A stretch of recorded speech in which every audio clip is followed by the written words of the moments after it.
Esta es una calavera romana.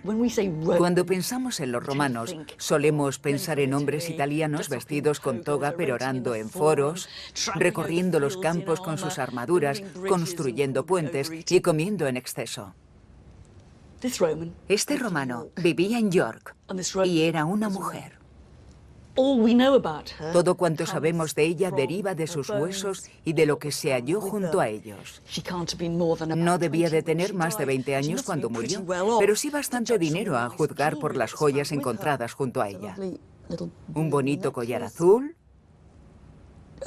un brazalete azabache, una pulsera de marfil, un jarrón de cristal azul y un par de pendientes de cristal. Pero aún tenemos más datos. Por la forma de su cráneo, sabemos que era mestiza. Si no provenía del norte de África, lo harían sus padres o sus abuelos. Y esto nos lleva a plantearnos quiénes eran los romanos y qué significaba ser romano.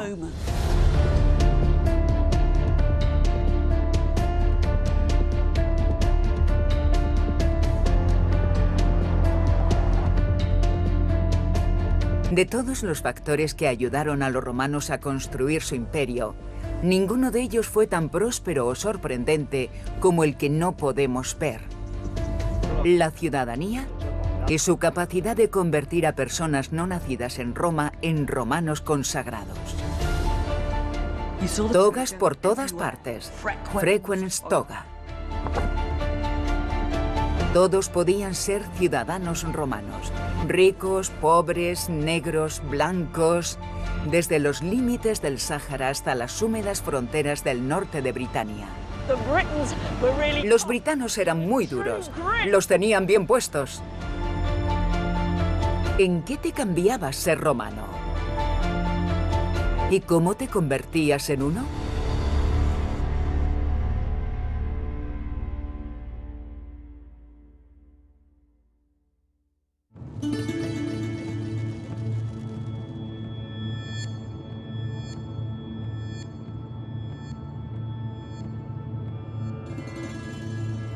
Oculta tras una actual propiedad industrial del sur de España, se hallan las ruinas de un pequeño asentamiento romano. En un sitio que hay que buscar a conciencia. No creo que forme parte de las rutas turísticas habituales. Aquí comienza, esta es la entrada. Por suerte, esto empieza a parecer más romano. Vale.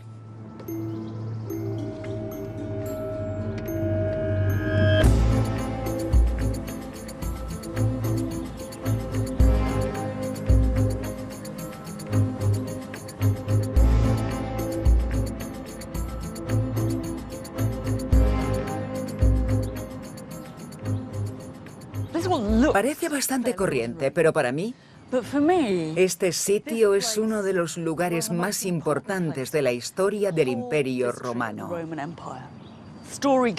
Su historia nos remonta al 171 a.C. Una delegación de Hispania se presentó en Roma representando a los más de 4.000 hombres que eran hijos de soldados romanos y mujeres hispanas. A causa de esto, no gozaban de derecho político alguno, no tenían patria y buscaban un hogar. Este fue uno de los efectos colaterales de la conquista y, curiosamente, el historiador Tito Livio los consideró una nueva especie. Los romanos, como era típico en ellos, improvisaron una solución. Para empezar, les ofrecieron Carteia como hogar, pero no se limitaron a eso. No solo les ofrecieron un hogar, sino un estatus. Los convirtieron en latinos a medio camino entre ciudadanos romanos plenos y no ciudadanos. Puede que no parezca mucho, pero fue revolucionario, ya que estableció el principio de que podías ser ciudadano romano en cierto modo, sin que tus orígenes fueran romanos o itálicos, y dio pie a un proceso que acabaría cientos de años más tarde con todos los habitantes libres del Imperio Romano siendo ciudadanos romanos.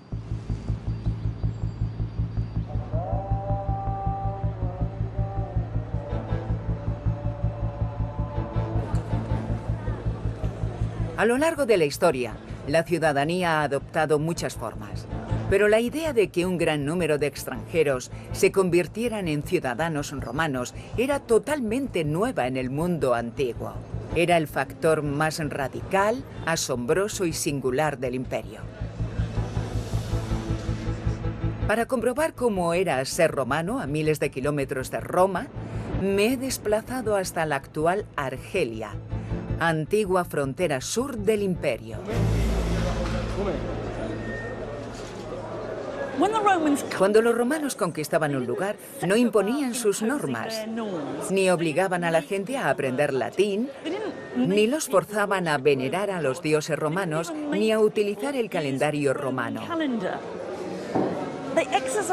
Ejercían su poder mediante su inclusión, pero no la de sus pobres campesinos, sino la de su élite local. Y una de las principales formas de hacerlo era brindando la plena ciudadanía romana. Salud.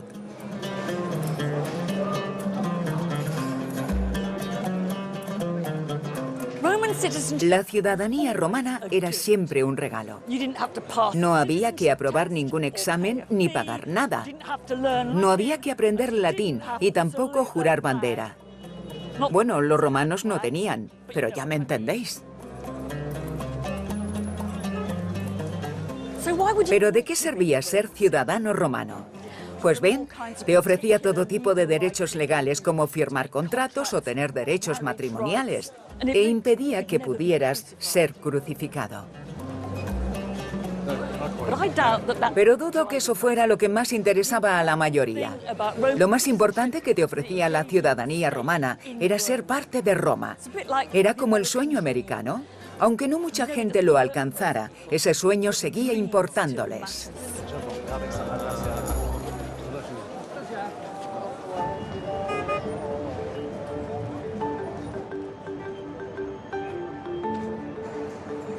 No sabemos hasta qué punto la concesión de la ciudadanía fue una estrategia cuidadosamente planificada o un afortunado accidente histórico.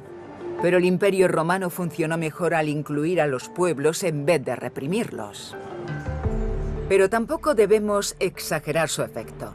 Seguro que a muchos de los lugareños no les gustaba la idea de ser ciudadanos romanos o les resultaba indiferente. Al fin y al cabo, el imperialismo nunca es consensuado. Argelia no era ajena a los conflictos imperiales, por así decirlo.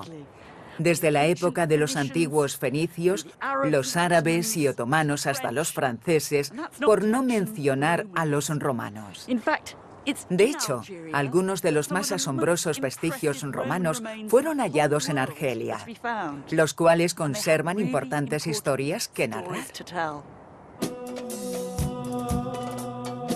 La historia de la Argelia romana empieza como casi todas las historias del imperio, con la brutal opresión de su población nativa. Estos son los que un día fueron los campos de batalla de África.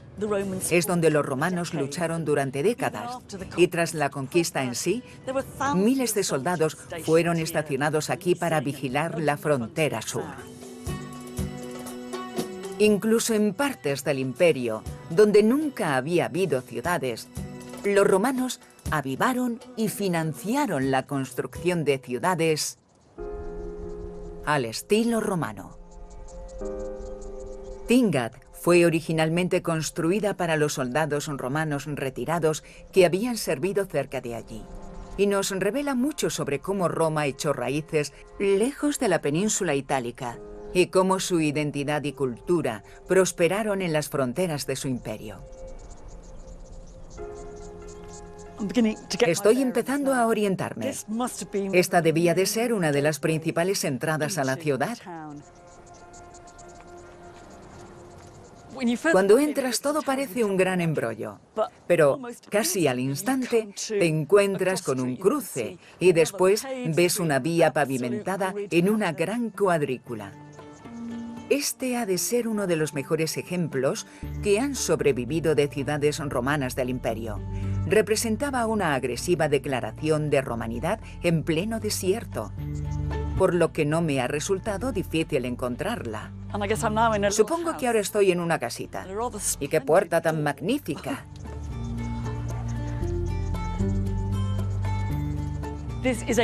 Estos son unos majestuosos baños romanos con su típico diseño multiasiento.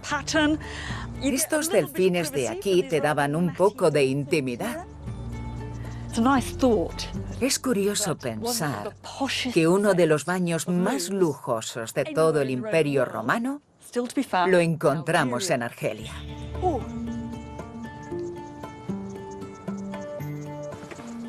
Lo que tengo ahora ante mis ojos es un gran edificio, el más grande de los que hemos visto, con montones de columnas.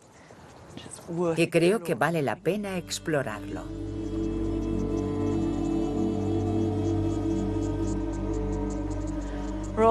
Una lujosa entrada con un patio. ¿Pero qué demonios será esto? ¡Qué interesante! Parece ser una biblioteca. De ser así, sería uno de los pocos ejemplos que quedaron de biblioteca presumiblemente pública del mundo romano. Es estupenda. Y es muy curioso que hayamos entrado a la ciudad y que el primer monumento en el que nos hayamos detenido realmente sea un monumento a la cultura, la biblioteca pública. Creo que si hubiera sido ciudadana de Tingad, hubiera pasado mi vida aquí, si me lo hubieran permitido. Supongo que la comunidad bibliotecaria era bastante machista. Aunque fuera concebida como una ciudad para soldados retirados, apenas unas generaciones después, Tingad se expandiría más allá de su idea original para albergar a más de 10.000 razonablemente pacíficos habitantes de ascendencia romana, africana o bereber. Y aunque esperáramos encontrar una romanidad muy limitada aquí, hallamos justo lo contrario.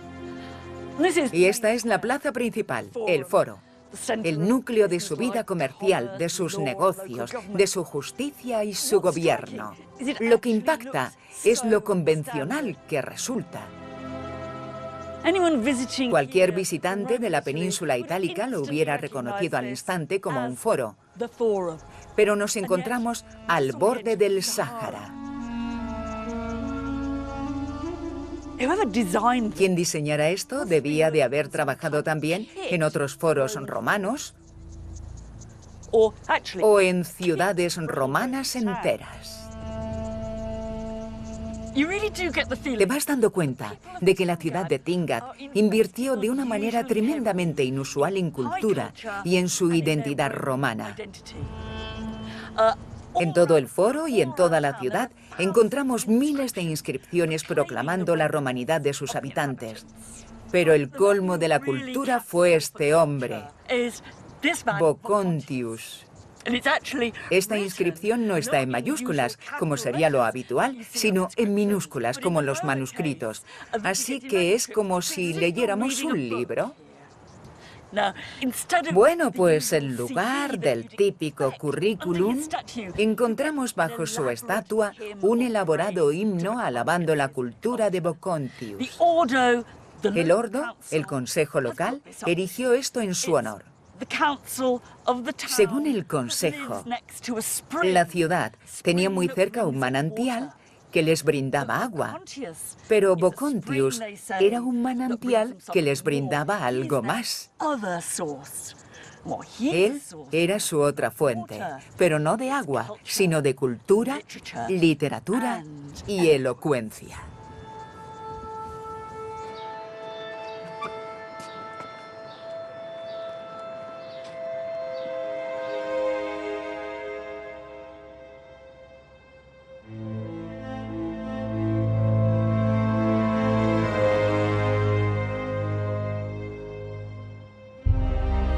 Aquí, en las fronteras del imperio, el pueblo de Tingad estaba tan comprometido como los demás en demostrar su romanidad.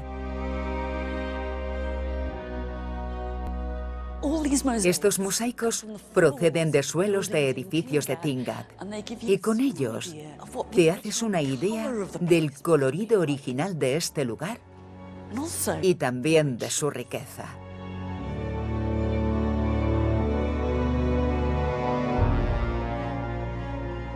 Esto podría considerarse como un poder ligero romano. La mayoría de habitantes de Tingad no había visto Roma, pero utilizaba su romanidad como una medalla de honor que demostraba que encajaba con ella. Esto debió de pertenecer a unas termas. Que tenga un buen baño, dice. Y supongo que eso obligaba a usar sandalias. Y aquí tenemos unas escenas clásicas de la mitología romana. Esa es la diosa Venus, emergiendo de las aguas e intentando mantener el equilibrio sentada sobre un monstruo marino. Y este es el dios Neptuno agitando su tridente. Él era el dios del mar. Lo más interesante es que había artistas autóctonos capaces de producir estas obras, y al pueblo de Tingad le encantaban. Sin duda estaban adaptándose al estilo romano.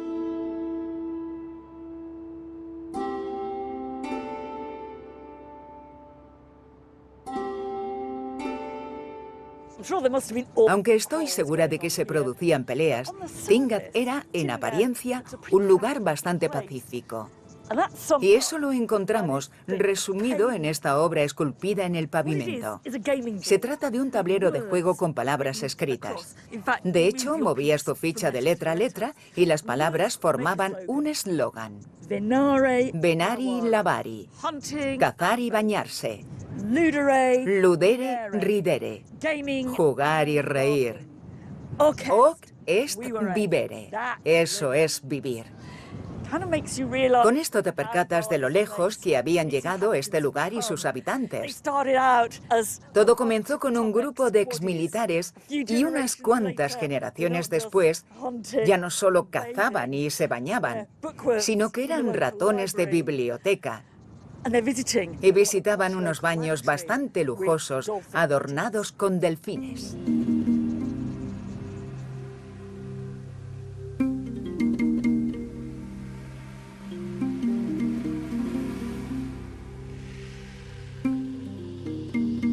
En cierto modo, daba igual lo lejos que estuvieran del núcleo del imperio. Ser romano implicaba la inclusión, si tenías mucho dinero. Al aceptar a la élite local en el club, Roma se aseguraba su apoyo.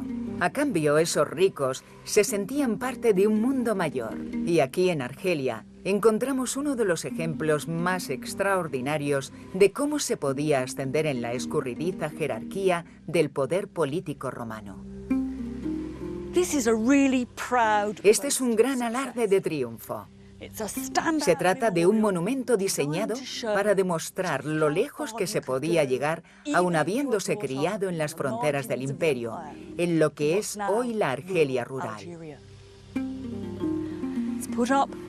Fue levantado por un hombre llamado Quinto Lolio Urbico, en honor a su padre, su madre, sus hermanos y su tío, pero sobre todo en honor a sí mismo. Conocemos muy poco sobre las raíces de Urbico. No sabemos si su origen era romano, bereber o una mezcla de los dos. Pero lo que sí sabemos es que se crió a apenas unos kilómetros del mausoleo familiar, en la pequeña y remota ciudad de Tidis, y que sus familiares eran ciudadanos romanos.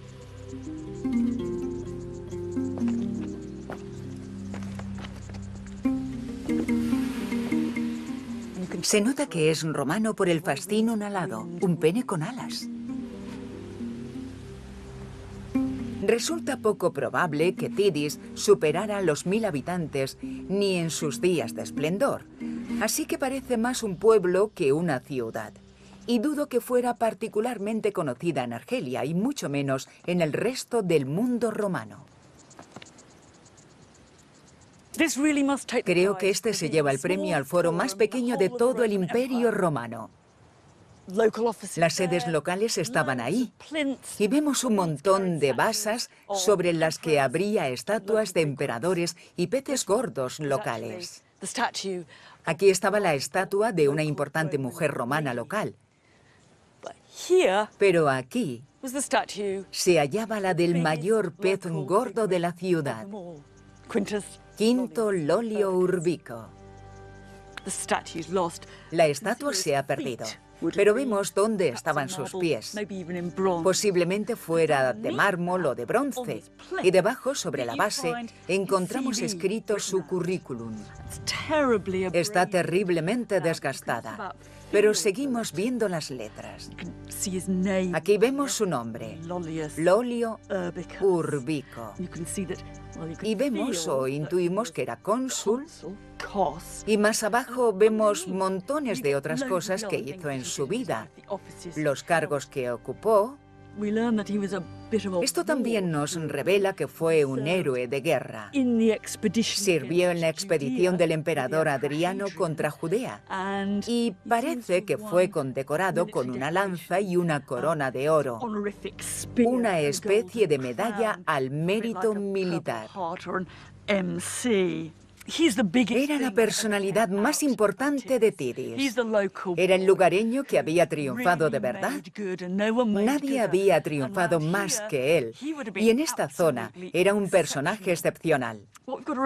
Pero debemos recordar que había miles de personas como Lolio Urbico en el Imperio Romano, las cuales salían de las provincias para triunfar en la ciudad y en el ejército.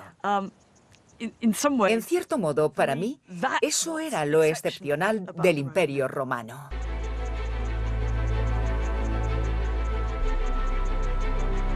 La historia de Urbico no acaba aquí. Si seguimos su rastro, nos lleva tan lejos de África como permitía el Imperio Romano.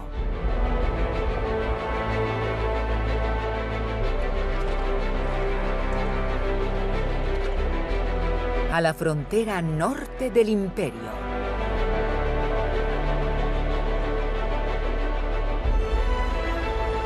En Britania, la actual Gran Bretaña, fue hallada una placa de una unidad del ejército romano en la que registraron un nuevo edificio que habían erigido. Esta unidad afirmaba que trabajaba bajo las órdenes de Quinto Lolio Urbico, quien era Leg Aug, legado imperial, representante del emperador.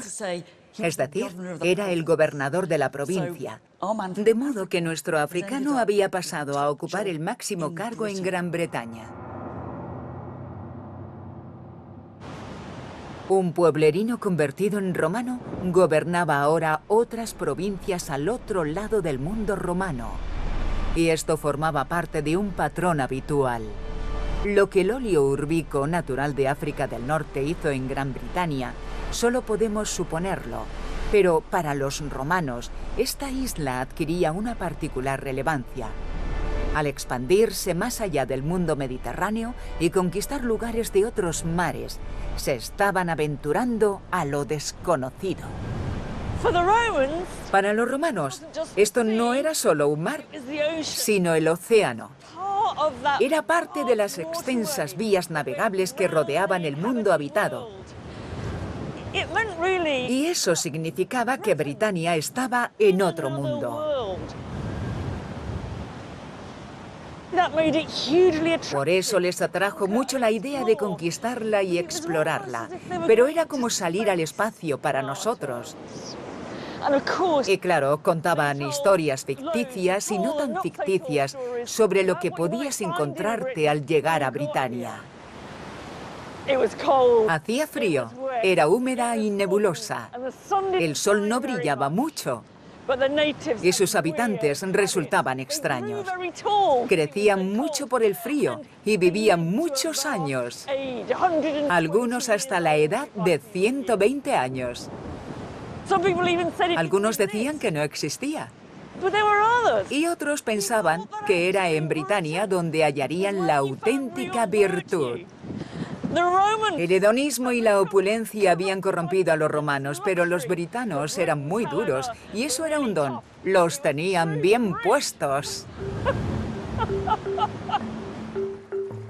Britania fue el blanco perfecto para el titubeante emperador Claudio, quien necesitaba una conquista militar decisiva para reforzar su figura militar.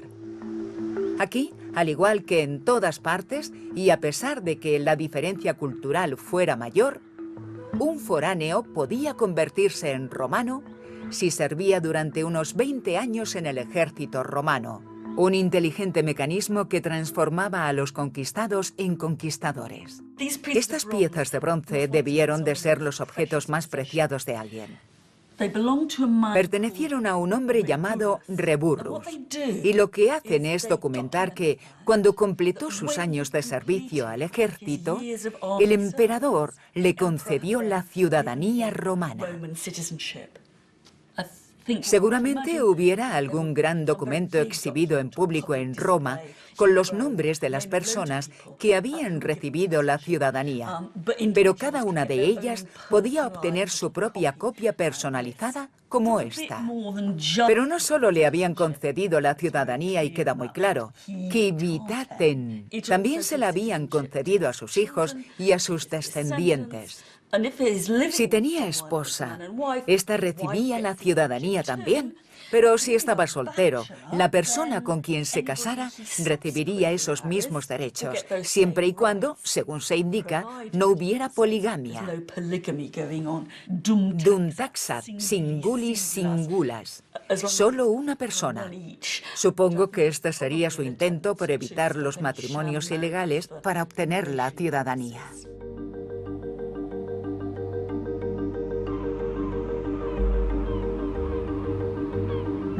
Reburrus era de Hispania, pero había servido como militar en Britania y seguramente residiera aquí tras retirarse, como tantos otros. Pues mucho después de que el emperador Claudio celebrara la conquista britana, estalló la guerra de guerrillas y hubo miles de soldados romanos posicionados en barracones de todo el país, como este, escondido entre los actuales adosados de South Shields. Todo esto parece muy romano y militar, pero sería un error imaginar un mundo con los soldados romanos recluidos en barracones y los nativos britanos en alguna zona del exterior. Aquí encontrábamos todo tipo de personas. Había comerciantes, empresarios, esclavos, mujeres, niños.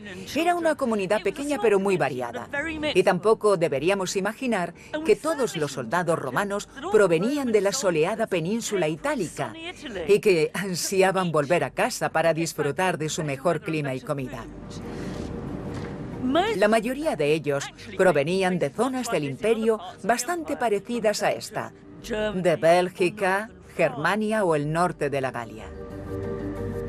Y como muestra de la complejidad cultural que encontramos en la frontera norte, creo que esta lápida es extraordinaria. Es la lápida de una mujer llamada Regina, una antigua esclava, una liberta, que era la cónyuge de un hombre llamado Barates. Y Barates quería que supiéramos que era de muy lejos. Era palmirenus, como indica con orgullo en el centro. Era de Palmira, ciudad de Siria. Ella era del sur, Natione Catuayauna. Perteneció originalmente a la tribu de los Catubellaunos en lo que es Hertfordshire hoy en día. Curiosamente, debajo encontramos otro texto, esta vez en la lengua de Palmira. Mi dominio de la misma está un poco oxidado, pero estoy segura de que dice Regina, la liberta de Barates. ¿Cuánto la echo de menos? Pero eso no es todo. La imagen también ofrece una mezcolanza cultural. En parte, fue representada como muchas romanas tras su muerte, sumisa, hilando. Aquí debajo tiene la lana y aquí un pequeño cofre con tesoros. Pero no es tan simple como parece, pues algunas partes de la imagen parecen basadas directamente en ejemplos de Palmira o Siria. Por desgracia, a alguien le ha destrozado la cara, pero el peinado que podemos intuir es el que encontramos en las tumbas de Siria. Y la idea de que sostenga un huso y este cruce en su regazo también es muy frecuente en Palmira. Así que aquí tenemos la identidad britana, romana y palmireña, representada mediante la escritura y la imagen. Pero además me asaltan muchas dudas. Me pregunto cómo una pobre chica de la tribu de los catubellaunos acabaría siendo esclava de un palmireño para casarse después con él y terminar aquí, en el muro de Adriano. Pero también me pregunto más cosas. ¿Destacaría esta pareja en el South Shields del siglo II después de Cristo? ¿Pensaría la gente que su relación era inusual o sería una más de muchas otras relaciones del estilo?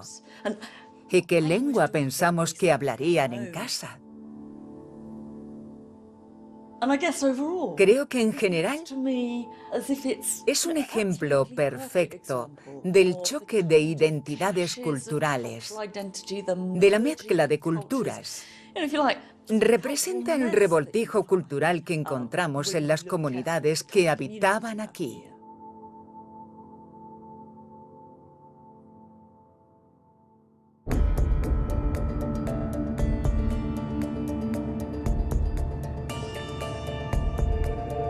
Era una cuestión de movilidad. Este era un mundo por el que la gente se movía libremente. Todo tipo de migrantes recorrían el imperio en busca de una oportunidad profesional o soñando amasar una fortuna. Y podemos ver la magnitud de esta movilidad al ver sus esqueletos, cambiando nuestra concepción de las comunidades de la Britania romana. No eran lugares estáticos, sino llenos de gente nacida en otras partes. La arqueóloga Hedda Eckart, de la Universidad de Reading, ha estado investigando la identidad de los restos descubiertos en antiguos cementerios de todo el país. ¿Cómo se consigue determinar la procedencia de cada persona? Normalmente empezamos con los objetos de la tumba, y aquí podemos ver una serie de hallazgos en Catterick, bastante inusuales. Estos son unos broches de ballesta que se cree que llevaban como insignia de su cargo, por lo que soldados y administradores los llevaban. Y puede que el objeto no sea inusual, pero sí la idea de colocarlo en la tumba. ¿Entonces era extranjero? Sí. ¿Y qué hacéis con la calavera? Lo que hacemos es analizar su dentadura, así que nos fijamos en los molares y examinamos su composición química, la cual conserva en su esmalte y nos revela la geología del entorno de la persona al crecer. Entonces, cuando se me estaban formando los dientes con 3, 4 o 5 años... Sí. Lo que comía y bebía quedaba atrapado en el esmalte del diente. Exacto. Es como una huella química. El agua hace referencia al clima, así que si te crías en el clima caluroso y costero de África del Norte, el resultado químico será distinto al de criarse en un clima más frío, como el de Alemania o Polonia. Vale. ¿Y cuál era el suyo? Pensamos que este individuo y que la mayoría de su grupo eran de una región más fría, más continental, de la zona de Alemania, Polonia o algo así. Entonces, la inmigración polaca en Gran Bretaña no es tan reciente como creemos. Podría preguntarte, ¿qué porcentaje de personas de la Britania romana crees que no se crió aquí? En el campo, por ejemplo, no lo sabemos. No lo hemos analizado, pero suponemos que la gente del campo no se desplazaba mucho. Sin embargo, en las ciudades, que es donde hemos trabajado, creemos que un 20 o 30% de los que hemos estudiado podrían proceder de fuera de Britania. Entonces teníamos un porcentaje muy elevado de inmigrantes, ¿haciendo qué? Sí. En las ciudades había mucha diversidad y, al parecer, muchas de estas personas de un estatus bastante elevado, como la mujer de York con montones de riquezas en su tumba. Estos hombres contaban con broches y adornos para el cinturón, así que seguramente fueran soldados o administradores. Eran el motor del Imperio Romano. Entonces debemos tener en cuenta que en la Britania romana no solo había ciudades, sino que estaban habitadas por una comunidad muy distinta a la que pudo haber un par de siglos antes de la invasión romana. Exacto. Vale.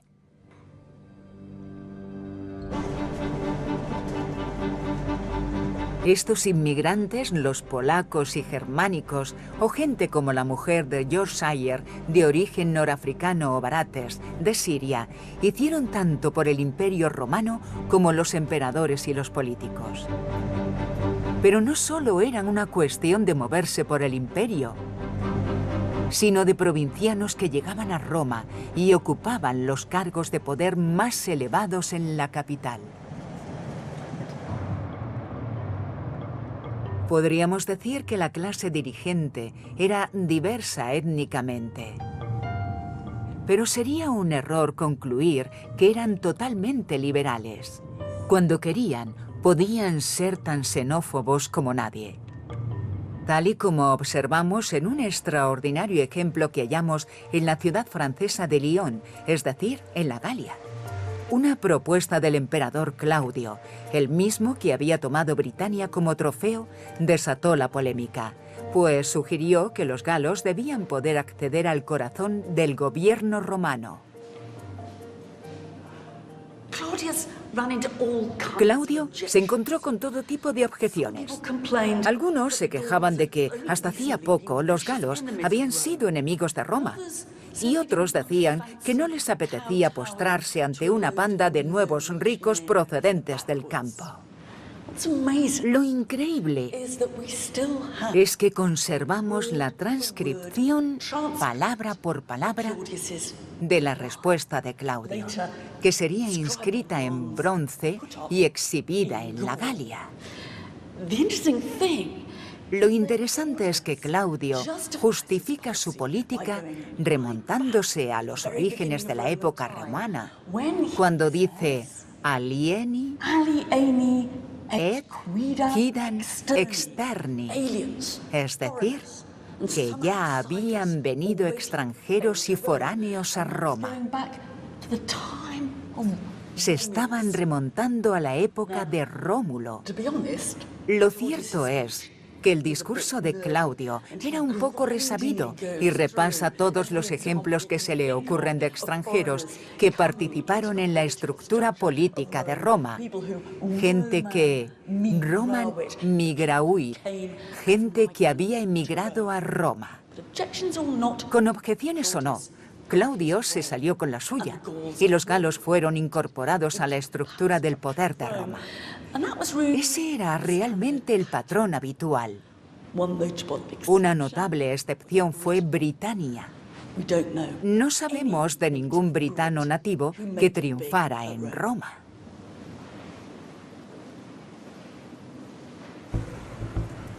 Si bien los britanos nunca dominaron Roma, esta sí que los dominó a ellos.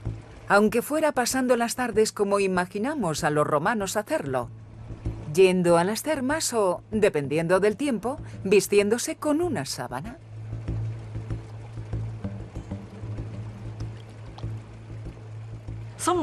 Algunos lugareños no entenderían lo de ir a las termas o lo de llevar toga. Pero otros debieron deleitarse con lo que podían divertirse aquí. Y seguramente algunos se engancharon demasiado en plan: ¿la toga que llevas es la versión 5 o la 6? Y eso es lo que nos cuenta un escritor romano con respecto a Britania. Dice que veía togas por todas partes, frequens toga, y que las llevaban en las termas y en las cenas elegantes, y que lo llamaban cultura cuando era pars servitutis, parte de su esclavitud.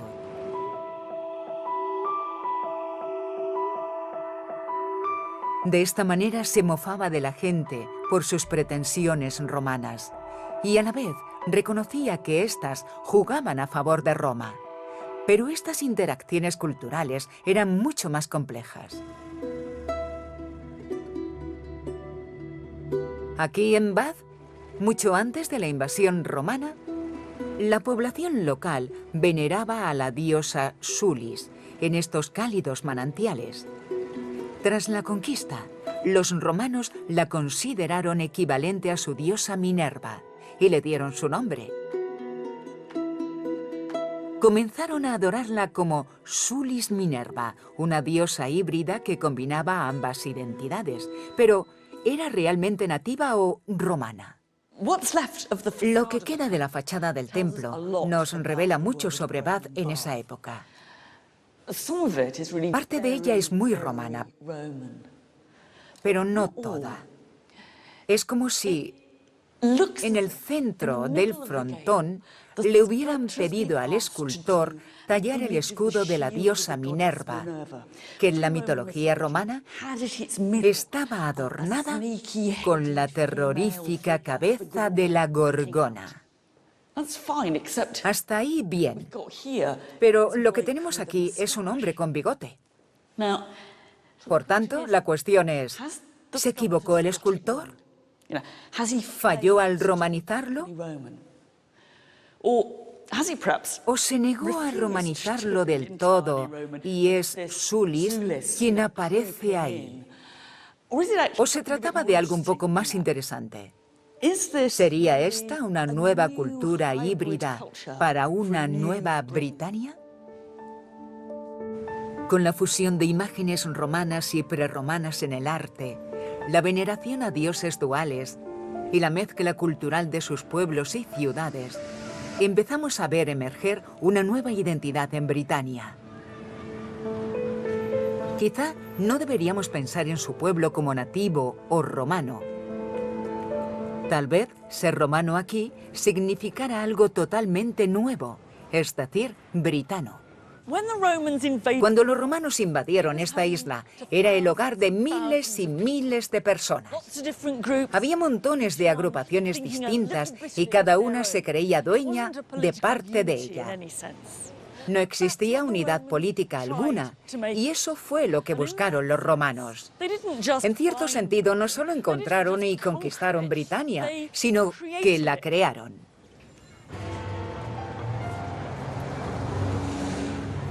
Y gracias a los romanos, tenemos Londres. Londres era una nueva ciudad romana. Hasta ese momento esto había sido solo campo. Gracias a los romanos, Londres se convirtió en una capital fundada en el sureste, con todas las ventajas y desventajas que eso conllevaba. Lo asombroso es que, bajo los edificios que vemos ahora, encontramos todo tipo de elementos que han sobrevivido de la ciudad romana que fue. Para nosotros, eso es el Guildhall, pero ahí es donde estaba el anfiteatro romano. Y ahí estaba el foro romano, el centro de la ciudad. Supuestamente, una de las construcciones públicas más grandes al norte de los Alpes. La mayoría se fija aquí en la Torre de Londres, pero detrás verían parte de un muro romano 1000 años más antiguo. Pero no podemos ignorar que todo esto fue posterior a una violenta conquista y que ni todos los habitantes de Britania ni de las demás provincias romanas celebraban con alegría su nueva identidad. De hecho, una de las heroínas de la cultura nacional británica fue una rebelde resistente contra la ocupación romana. Ella es Boudica, la esposa de un rey local que había llegado a un acuerdo con los romanos y les había cedido el reino. El problema es que los romanos tomaron su patrimonio con una terrible brutalidad. Azotaron a Boudica y violaron a sus hijas. Boudica aprovechó su oportunidad para liderar una revolución con el fin de asaltar Londres y otras ciudades romanas y reducirlas a cenizas. En una ocasión, Las fuerzas de Boudica les cortaron los pechos a unas romanas y se los cosieron a la boca tras matarlas.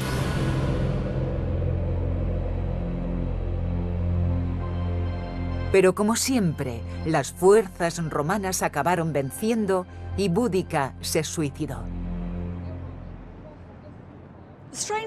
Lo curioso es que hace unos cuantos siglos, Boudica, la despiadada adversaria del Imperio Romano, fue reinventada como predecesora del Imperio Británico. Las palabras de la base de la estatua lo dicen todo. No te preocupes, Boudica. Tus descendientes conquistarán más territorio del que jamás conquistaron esos romanos. Tengo que reconocer que por distintas razones, parte de mi corazón está con Boudica, con esa mujer fuerte que plantó cara al poderío del Imperio Romano. Pero mi cabeza me dice otra cosa. Me avergüenza un poco decirlo, pero me alegra un poco que no ganara. Aunque los romanos exageraran sus crímenes, era una violenta terrorista. ¿Y qué clase de sitio hubiera sido este si hubiera vencido ella? A menudo me cuesta posicionarme a favor de los romanos o de los rebeldes, pero algo quedó claro, y es que los romanos tuvieron que luchar por conservar Britania. Esta isla siempre fue una posesión exótica y un poco incómoda para ellos.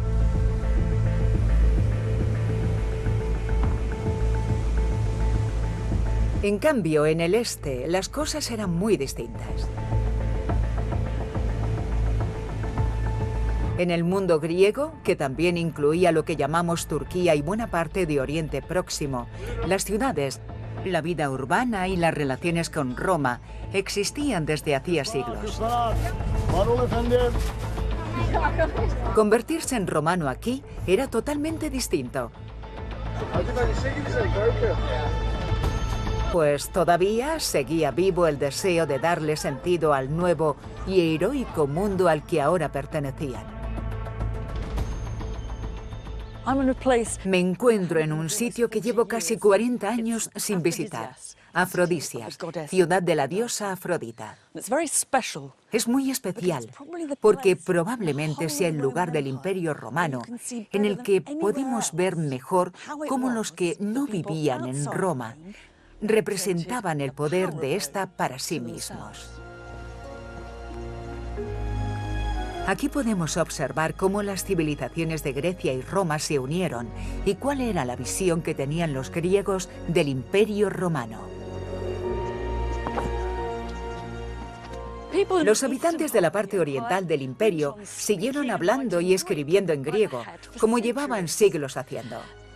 Los romanos no les impusieron el latín, seguían siendo griegos, pero controlados por Roma. Veían teatro griego, leían libros griegos, veneraban a dioses griegos en templos griegos y hacían algo que disgustaba bastante a los romanos. Practicaban atletismo desnudos en estadios como este. Este es el estadio de Afrodisias, con capacidad para 30.000 espectadores. En contraste con las nuevas ciudades de Britania y Argelia, apenas se ven indicios de cultura específicamente romana a primera vista. Pero si hurgamos bajo la superficie, empieza a cambiar la historia. Requiere un poco de imaginación visualizar a los atletas griegos en vez de estas altas hierbas, pero eso es lo que pasaba aquí, aunque no es lo único que se hacía aquí.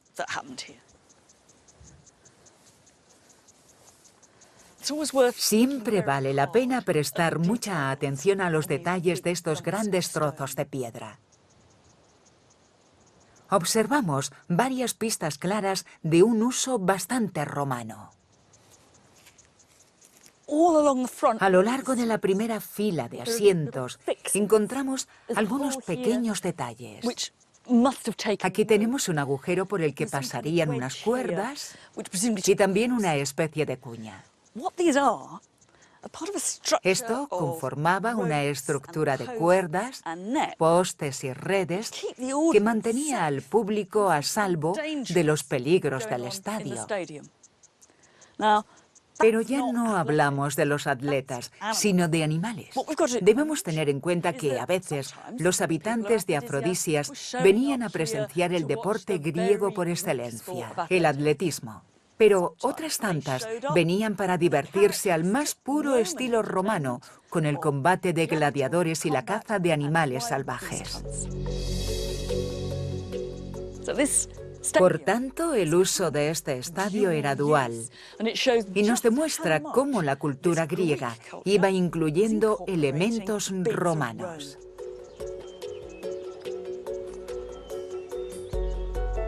Pero existe otra prueba todavía más obvia de que el pueblo de Afrodisias incorporó a Roma en su propia cultura: la veneración a los emperadores romanos y este nuevo santuario, esponsorizado por algunos nobles locales con ese objetivo en particular. Este es uno de los descubrimientos arqueológicos más importantes de los últimos 50 e incluso 100 años. Se trata de un templo para homenajear y venerar al emperador romano, y estoy sentada en sus escalones. Pero tenemos que llevar mucho cuidado con el significado de venerar. Dudo mucho que los habitantes de Afrodisias pensaran que el emperador romano era como Zeus, Afrodita o cualquiera de sus dioses tradicionales. Pero sí que consideraban que el poder del emperador romano era muy similar al de un dios y lo veneraban en ese sentido. Templos dedicados a los emperadores romanos los encontramos por todo el imperio. Pero lo que hizo tan especial este hallazgo es que estaba repleto de esculturas.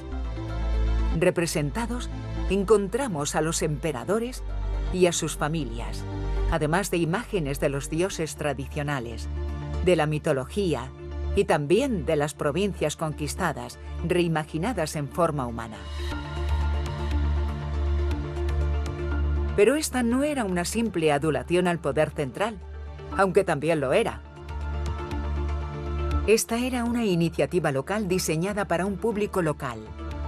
La representación en piedra de su propia interpretación del mundo romano y de su lugar en él.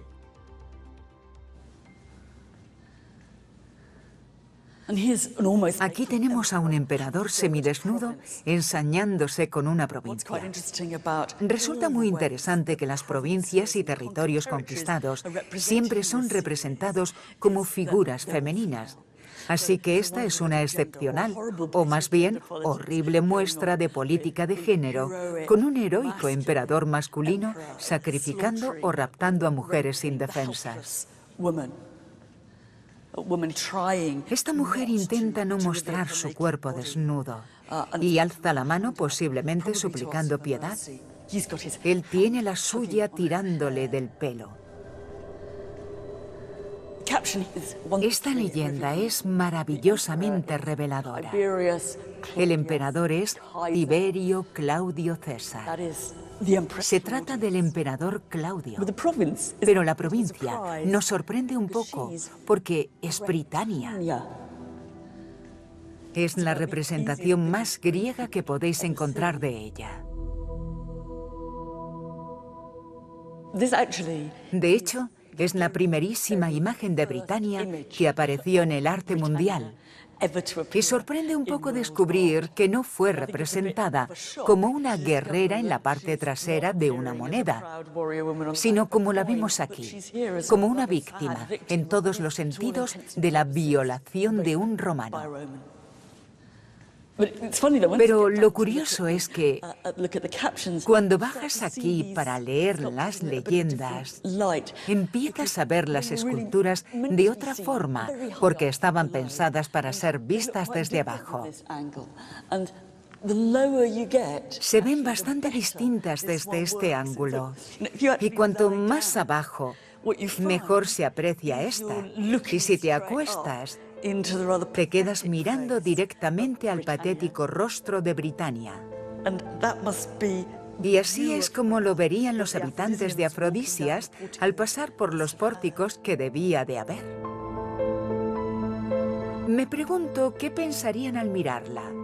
Supongo que serían pocos los que estarían a favor de Britania, muchos los que quedarían fascinados ante el poder divino de Claudio y otros tantos los que consideraran la gloria de Roma como propia. En el imperio no había sometidos, sino compañeros. Aquí se podía ser griego y romano sin caer en contradicción. Para mí, la importantísima conclusión es que no había una sola forma de ser romano. Hemos recorrido todo el Imperio Romano y hemos encontrado romanos en toga, en túnica y hasta en pantalones. Los hemos descubierto hablando latín, griego y celta.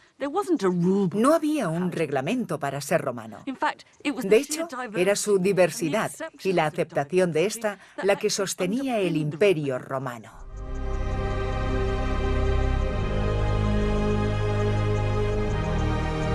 Procedieras de los confines del imperio en el este, de sus fronteras en el norte o de los límites del Sáhara en el sur. Si eras ciudadano romano, tenías los mismos derechos y privilegios que un ciudadano de Roma. Una idea radical y novedosa.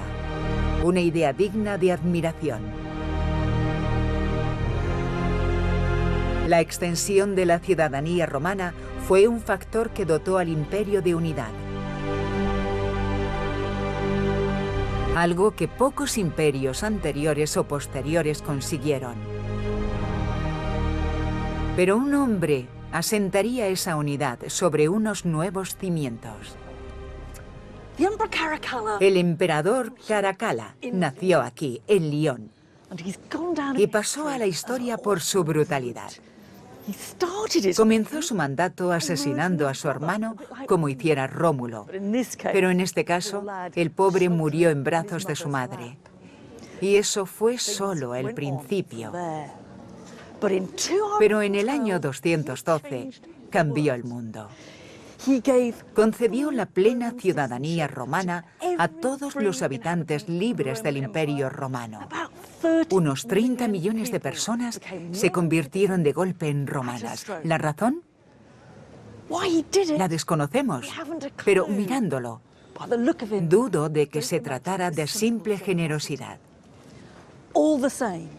En cualquier caso, fue la culminación del proyecto romano de incluir a los extranjeros, de extender la ciudadanía y de hacer que el modo romano de hacer las cosas pareciera universal e incluso natural.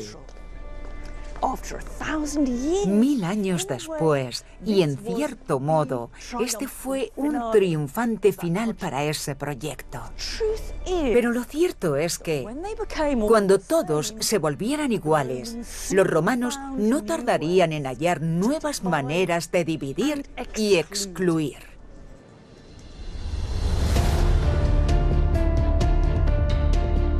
Ahora el Imperio Romano se enfrentará tanto a presiones externas.